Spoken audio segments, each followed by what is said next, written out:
आज्ञा आम 4.5 वर्ष हो गला आम संघर्ष करुचु किंतु ये सरकार थिले जो ब्रिटिश शासन ठार अधिक बड़ी जाइए आमको न्याय दबा बदल पुलिस गुंडा बाहिनी को लगे जो अत्याचार करा आम के कहीं आम पिला हरेके जो कष्ट थिला ये सरकार जो पुलिस गुंडा बाहिनी को लगे जो कष्ट देइछन्ती जंत्रणा देइछन्ती से आखिलु निश्चिंत पड़ी सरकार ध्वंस हेले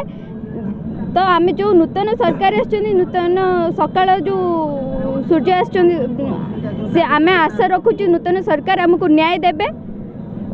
ये जो नवीन सरकार थी कहीं साधारण लोक भेट करती जो आगामी दिन में जो आमर मुख्यमंत्री हे मु आशा करुच्ची मु अनुरोध करुच्ची भी से साधारण लोक देखा करूँ भेट करूँ तांकर दुख बुझंतु माँ मान को सम्मान दिंतु ये मिछुटारे जो नवीन बाबू सरकार थिला बेले जो मिछुटारे डेंगुरा पिटुले माँ मान को सम्मान दौरान 4.5 कोटी ओडिशावासी परिवार बोली किंतु एटा मिछ प्रश्न जमीती न आगो को। सुब्रत कुमार दास राज्य सभापति न्याय लड़ाई परिवार आज जो पदयात्रा आम 2021 मसीहा डिसेम्बर 31 तारिख दिन प्रथम थर पुरी आसलु और महाप्रभु को हाथ टेकिकी कहलु जे ये विजु जनता दल सरकार नवीन बाबू सरकार समूले ध्वंस हो जाऊ आज से सत प्रमाणित होती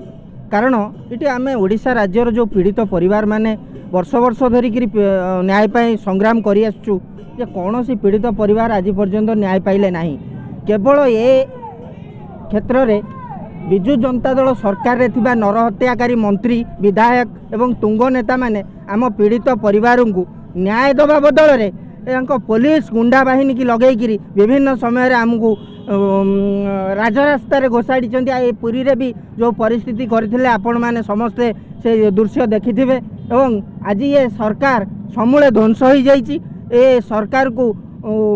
ये ओडिशार जनसाधारण माने उठेकरी फोपाड़ी देइचंती ए आमर आज सत्यर जय होइछि एवं ओडिशावासी को आम आपणक माध्यम धन्यवाद देबू जे नरहत्याकारी नरपिशाच सरकार को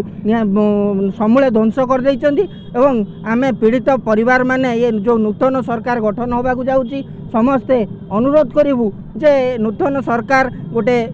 टीम गठन करी गोटे स्पेशल टीम गठन करी आम पीड़ित मान को न्याय देवे कारण आम ओडिशा राज्यर सबुठारु बहुचर्चित केस परी केस देखंतु पीयू केस देखंतु महंगा केस देखंतु सबु केस रे आमे न्याय पाई वर्ष वर्ष धरी संग्राम करुचु आम आशा रखिबु ये महाप्रभु जगन्नाथ हाथ टेकिकी आज आम कहीकि जाऊँ ये विजु जनता दल सरकार आमको न्याय देनी तार जो नरहत्याकारी विधायक मंत्री मान अच्छा